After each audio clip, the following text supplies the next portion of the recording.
കോഴിക്കോട് വടകരയിൽ അധ്യാപികമാർ ഉൾപ്പെട്ട MDMA ലഹരിമരുന്നു കേസിൽ കൂടുതൽ കണ്ണികളിലേക്ക് അന്വേഷണം വ്യാപിപ്പിക്കാൻ ഒരുങ്ങി പോലീസ്. കേസിൽ അറസ്റ്റിലായ പ്രതികളായ മരുതോങ്കര സ്വദേശി KC കീർത്തന, കൂരാച്ചുണ്ട് സ്വദേശി കാവ്യ എന്നിവരെ കസ്റ്റഡിയിൽ വാങ്ങുന്നതിനായി പോലീസ് ഉടൻ കോടതിയെ സമീപിക്കും. തുടർന്ന് ഇരുവരെയും ഒരുമിച്ചിരുത്തി ചോദ്യം ചെയ്യാനാണ് അന്വേഷണ സംഘത്തിന്റെ തീരുമാനം. കേസിൽ കൂടുതൽ അധ്യാപകർക്കോ വൻകിട ലഹരി സംഘങ്ങൾക്കോ പങ്കുണ്ടോ എന്ന കാര്യവും പോലീസ് സമാന്തരമായി പരിശോധിക്കുന്നുണ്ട്. അതിനിടെ കേസിൽ അറസ്റ്റിലായ താൽക്കാലിക അധ്യാപിക കാവ്യയെ സർവീസിൽ നിന്നും പിരിച്ചുവിട്ടുകൊണ്ടുള്ള വിദ്യാഭ്യാസ വകുപ്പിന്റെ ഔദ്യോഗിക ഉത്തരവ് ഇന്ന് പുറത്തുവരും. പേരാമ്പ്ര ബ്ലോക്ക് റിസോഴ്സ് കേന്ദ്രത്തിലെ സ്പെഷ്യലിസ്റ്റ് കായിക അധ്യാപികയായ കീർത്തനയെ സമഗ്ര ശിക്ഷ കേരള കഴിഞ്ഞ ദിവസം തന്നെ സർവീസിൽ നിന്ന് പിരിച്ചുവിട്ടിരുന്നു. ഡെപ്യൂട്ടി പോലീസ് സൂപ്രണ്ടിന്റെ നേതൃത്വത്തിൽ നടന്ന ഓപ്പറേഷൻ തൂഫാൻ എന്ന ലഹരി വിരുദ്ധ സ്പെഷ്യൽ ഡ്രൈവിലാണ് നാടിനെ ആകെ ഞെട്ടിച്ച വിവരങ്ങൾ പുറത്തുവന്നത്. വിദ്യാർത്ഥികൾക്ക് മാതൃകയാകേണ്ട അധ്യാപികമാരാണ് ഹൈടെക് ലഹരി ശൃംഖലയുടെ പ്രധാന ഇടനിലക്കാരായി പ്രവർത്തിച്ചത്. ലഹരി ആവശ്യപ്പെടുന്നവരിൽ നിന്ന് QR കോഡ് വഴി സ്വന്തം അക്കൗണ്ടുകളിലേക്ക് തുക സ്വീകരിക്കുകയായിരുന്നു ഇവരുടെ രീതി. പണം ലഭിച്ചാൽ ലഹരിമരുന്ന് ഒളിപ്പിച്ചു വെച്ച സ്ഥലത്തിന്റെ GPS ലൊക്കേഷൻ ആവശ്യക്കാർക്ക് അയച്ചു കൊടുക്കും.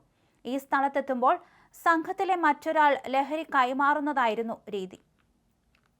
കീർത്തനയുടെ ബാങ്ക് അക്കൗണ്ടിലേക്ക് എത്തുന്ന വലിയ തുക പോലീസിന്റെ സംശയം ഒഴിവാക്കാനായി സുഹൃത്തായ കാവ്യയുടെ അക്കൗണ്ടിലേക്ക് മാറ്റുകയായിരുന്നു. MA സൈക്കോളജി ബിരുദധാരിയായ കാവ്യ നിലവിൽ ചെറുവാളൂർ ഗവൺമെന്റ് LP സ്കൂളിനോട് ചേർന്നുള്ള ഓട്ടിസം സ്കൂളിലാണ് ജോലി ചെയ്തിരുന്നത്.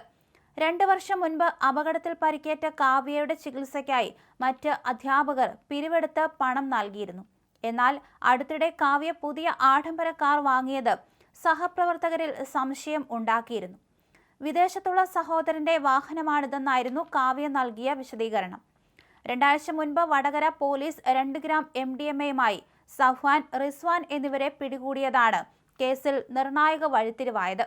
ഇവരുടെ ബാങ്ക് അക്കൗണ്ട് വിവരങ്ങൾ കേന്ദ്രീകരിച്ച് ഫോറൻസിക് പരിശോധന നടത്തിയപ്പോഴാണ് കീർത്തനയുടെയും കാവ്യയുടെയും അക്കൗണ്ടുകളിലേക്ക് വലിയ തോതിൽ പണം എത്തിയതായി പോലീസ് കണ്ടെത്തിയത്.